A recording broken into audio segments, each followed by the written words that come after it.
Le plus grand don que nous pouvons faire à Dieu, c'est notre corps. D'ailleurs, Paul, dans son épître aux Romains, chapitre 12, verset 1er, déclare « Je vous encourage donc, au nom de la toute magnanimité de Dieu, à offrir votre corps comme un sacrifice vivant, saint et agréé de Dieu. Voilà quel sera pour vous le culte conforme à la parole de Dieu. » Le Christ disait à ses disciples que la dose d'attention divine portée à un objet quel qu'il soit est en lien avec le rang qui lui a été assigné dans la création de Dieu. Il a attiré leur attention sur les moineaux du ciel. Aucun moineau, disait-il, ne tombe à terre sans que notre Père céleste le sache. Et si un petit moineau a de l'importance pour lui, il est certain que les âmes de ceux pour qui le Christ est mort sont précieuses à ses yeux.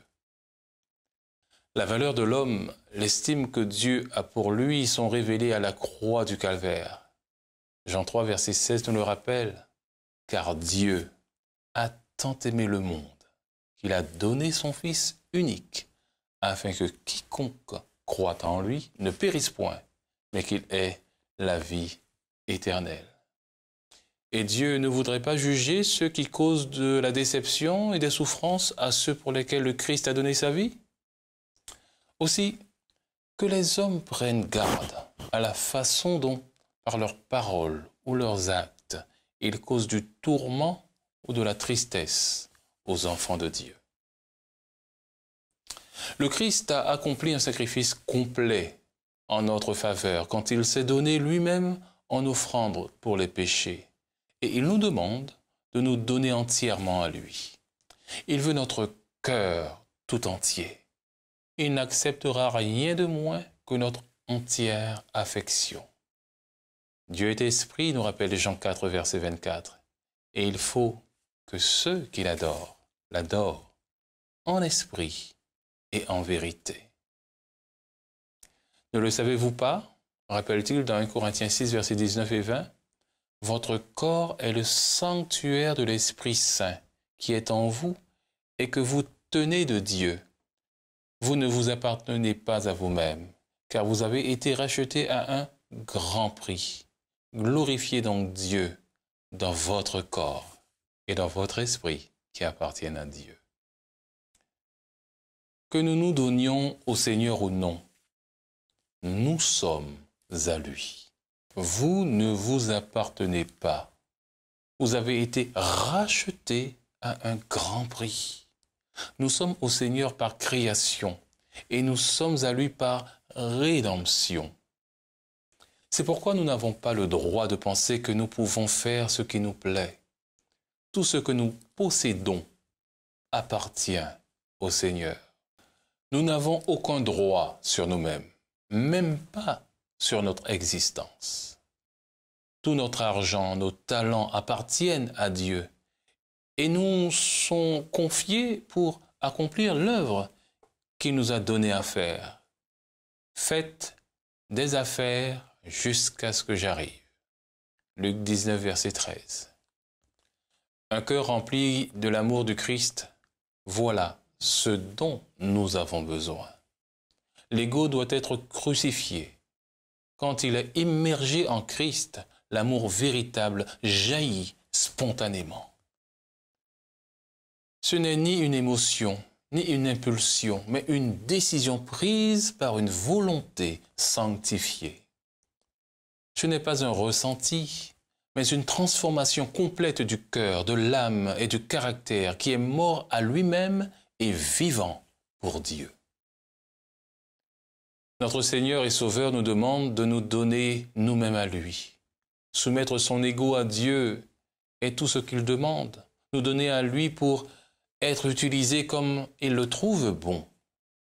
À moins d'en arriver à ce point de soumission, nous ne pourrons travailler nulle part avec bonheur, ni utilement, ni avec succès.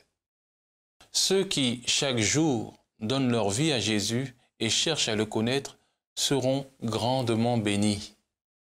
Dites, Christ a donné sa vie pour moi et je dois lui donner la mienne. Si vous vous donnez entièrement à lui, vous serez vainqueur dans la bataille contre le péché.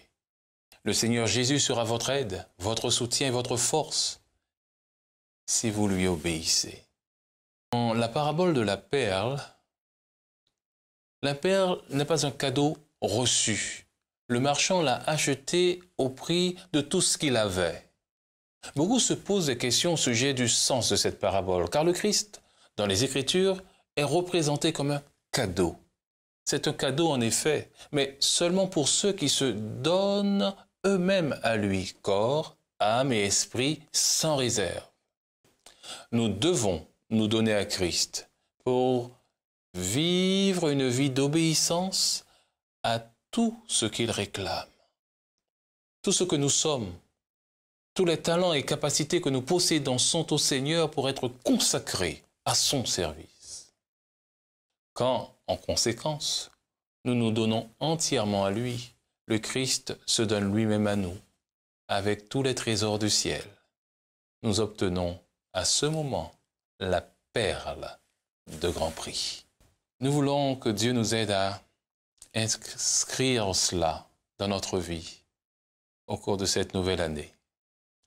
Et pour cela, nous allons nous adresser à lui par la prière, en lui demandant de nous permettre d'être entièrement à lui. Prions. Seigneur, merci parce que tu es Dieu. Tu es bon, tu es grand, tu es majestueux. Tu es le Dieu omnipotent, omniscient, omniprésent, le Dieu créateur du ciel et de la terre, le Dieu qui façonne les vies et transforme les cœurs.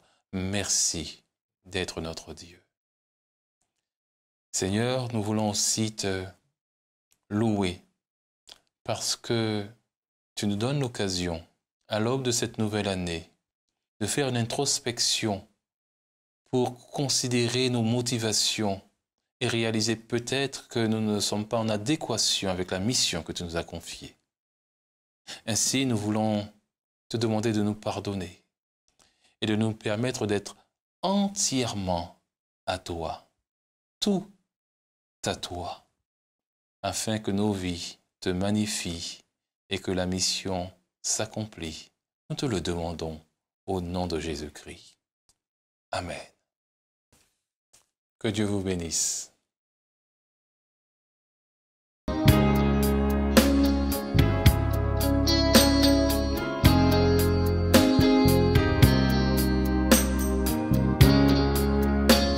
Prends tout, Jésus.